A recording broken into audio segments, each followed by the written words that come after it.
ગાંધીનગર જિલ્લાના દેગામ તાલુકાના Harsoli bus station ખાતે આવેલા મુખ્ય માર્ગ ઉપર ભારે વરસાદને પગલે વરસાદી પાણી ભરાઈ જવા પામ્યા છે।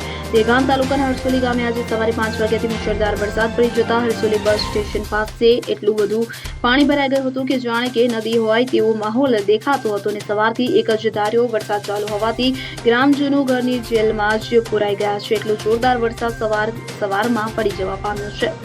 ગરતી ચૌહાણ સાથે CN24 ન્યૂઝ હરસોલી દેગામ। હવે જુઓ દેશ દુનિયાની તમામ ખબરો તમારી આંગળીના ટેરવે।